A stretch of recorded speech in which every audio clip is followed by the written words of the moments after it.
Hello everyone, I suppose most of you know me as Hudson Freed. My actual name is Donny Lewis and I am a model. You can follow along with my life if you'd like at Donny7Lewis on Instagram. And I guess without further ado, I'm going to read a little excerpt from the second book in the series for you guys. I hope you enjoy. Bryce, may I? Hudson says after a little while. The racking sobs may have subsided, but the tears have not. There's something I need to say, Louisa. Yes, there is, Bryce says, releasing me from his hold. It's been a long time coming. I don't register the meaning behind Bryce's words. I just turn around and face Hudson. He wipes my damp hair away from my face and brushes the tears away with his thumbs before pressing a soft kiss against my mouth. The first morning after you arrived here, I asked you to promise never to run again.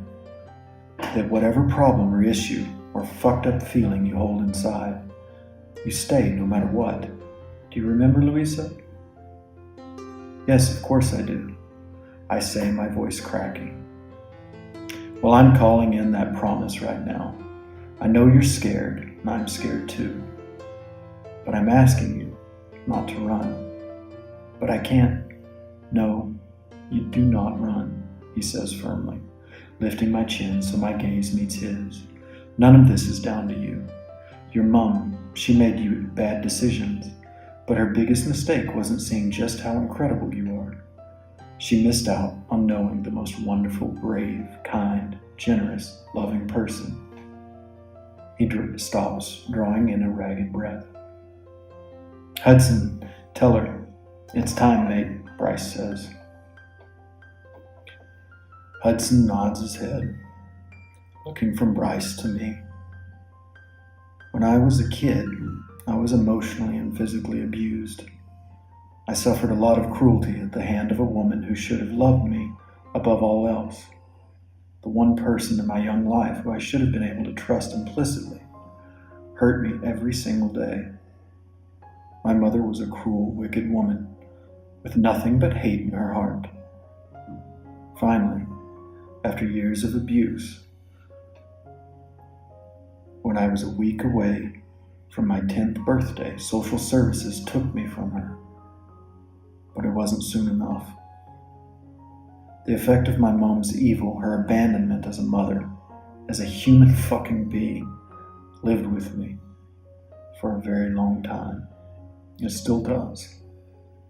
As an adult, I've tried to fill the chasm that she tore in my heart with sex. I wanted to feel loved, but every time I fucked a woman, it was just that fucking. It wasn't love. It wasn't anything close.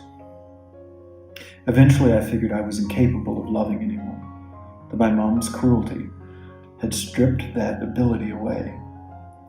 3 years ago, I met Beth and something inside me began to soften. Like you, she didn't force me to feel anything.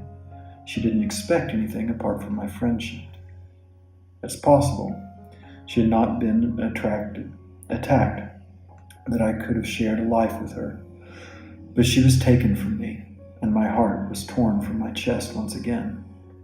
Then I met you, this incredible, astounding woman, who was as broken as me. I saw it in you on the plane, in the club, when you stood up to me. When you stepped out of the pool naked, not afraid to bare yourself. I saw that you had got to a point where you had nothing to lose. I saw a desolation deep inside of you, and I was drawn to it. Drawn to the broken, dark pieces of you. Then one day I realized that it wasn't the broken parts I was drawn to at all, but the light between them. You have this way, Louisa, despite everything. Despite all you've been through, despite your own heartache, you have this enormous capacity to love. You care. That day in the chalet, when you were washing up, I wanted you so bad I could barely breathe. I wanted to fuck you. I wanted to control those new, scary feelings and replace them with something familiar. You see, whenever I had sex before, I felt nothing but emptiness in here. He says, pressing his palm flat against his chest once more. With you it was different. I didn't need to fuck you to feel anything because I already did, though at the time I didn't understand it. I couldn't comprehend how I could feel that way about a person so soon. He stops for a moment, leaning down to press a delicate kiss against my lips. You fluttered into my heart from the moment your eyes met on the plane, and you've remained there ever since. Louisa, I am a fucking fool, but I'm not an idiot. I can say to you now without any doubt that I, Hudson Freed, love you. You're not damaged goods, and I sure as hell am not better off without you. I'm not a man who's ever begged, not when I was a kid and my mom was beating me black and blue. And I won't do that now, but I will ask you one more time to stay. Stay for us, love us. Will you do that, Louisa? For a moment I can barely breathe. I can barely take in what Hudson has said. But in a rush of understanding, of emotion, his words finally register in my head. He loves me. They all love me. My men, my brothers freed. With that knowledge, I throw myself into his arms.